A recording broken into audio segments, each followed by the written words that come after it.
અમદાવાદ આરોગ્ય વિભાગના દરોડા દરમિયાન નકલી હોસ્પિટલ ઝડપાઈ હતી। મેહુલ ચાવડા નામનો બોગસ ડોક્ટર આ હોસ્પિટલ ચલાવતો હતો।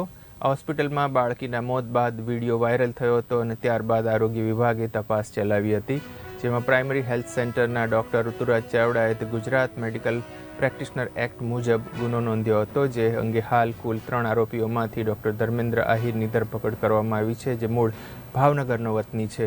જોકે હજુ 2 મુખ્ય આરોપી bogus doctor Mehul Chavda, MBBS તબીબ ડોક્ટર મનીષા અમરેલિયાની ધરપકડ કરવા વધુ ચક્રો ગતિમાન કરાયા છે।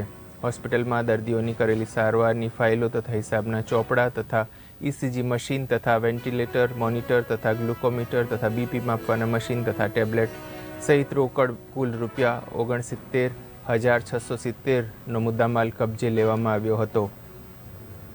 4/7ના રોજ જે કેરાલા GIDC ખાતે એક ગુનો દાખલ કરવામાં આવેલો મેડિકલ પ્રેક્ટિશનર એક્ટ હેઠળ, તે બાબતે મેડિકલની ટીમ સાથે જગ્યાનું પંચનામું કરતા જે વિવાદિત હોસ્પિટલવાળું જે સ્ટ્રક્ચર છે એમાંથી જુદી જુદી વસ્તુઓ, હોસ્પિટલનો સર્જિકલનો સામાન તથા હોસ્પિટલની બહાર આવેલી દવાની દુકાન, જેમાં ફાર્મસીને લગતી વસ્તુઓ અને વિવિધ એલોપેથિક દવાઓ હતી, તે તમામના સેમ્પલ્સ તેમજ ECG મશીન્સ, હિસાબોના ચોપડા તેમજ જે દર્દીઓ છે એમને ટ્રીટમેન્ટ આપેલાની વિગતો તેમજ એમને ડિસ્ચાર્જ કરતી વખતે બનાવેલી ફાઇલ્સની કેટલીક કોપીઝ મળી આવેલી છે, જેને પુરાવા તરીકે પંચનામા હેઠળ કબજે લેવામાં આવેલ છે।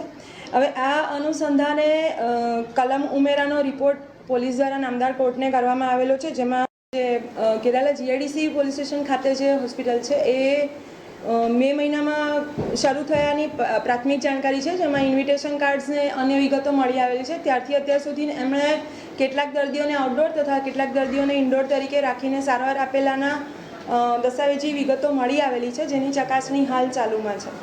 મેહુલ ચાવડા જે હતા, જે મુખ્ય આરોપી હતા, તેની બાવળાના કેરાલામાં અને તે પછી મોરૈયામાં પણ તેની આ પ્રકારે નકલી હોસ્પિટલ પકડાઈ હતી। જ્યારે આરોગ્ય વિભાગની ટીમ ત્યાં આગળ ગઈ ત્યારે આ મેહુલ ચાવડા અંગે કોઈ અટકળો મળ્યો છે? એની વિગતો પણ હાલ આ જે કેરાલા GIDC પોસ્ટેજ છે એમાં એમનું ગુનામાં નામ છે, બટ એ ચાંગોદર ખાતેની હોસ્પિટલમાં એમનો શું પાર્ટનરશિપ છે કે રોલ છે એની વિગતો ચકાસવાની છે। હાલમાં ચાંગોદર પોસ્ટે ખાતેની જે મોરૈયા ખાતેની પ્રિમાઇસીસ છે એ બાબતે આરોગ્ય વિભાગ તરફથી ફરિયાદ આપીએથી ગુનો દાખલ કરવામાં આવશે। હાલ ત્યાં જાણવાજોગ અનુસંધાને તપાસ થઈ રહી છે। એમાં પ્રાથમિક દ્રષ્ટિએ ફરિયાદમાં 3 આરોપીઓના નામ હતા: મનીષા અમરેલિયા, ધર્મેન્દ્ર અને મેહુલ ચાવડા। હવે આ બાબતે જે વિડીયો વાયરલ થયો હતો, જે અનુસંધાને બાળકીની ડેથ બાબતે AD દાખલ કરવામાં આવી હતી, તેમાં જે ઈસમ દેખાય છે વિક્રમ, એની પણ વધુ એનું આખું નામ શું છે, એનું ધર્મેન્દ્રની સાથે રિલેશન છે એવું પ્રાથમિક દ્રષ્ટિએ જણાઈ આવે છે।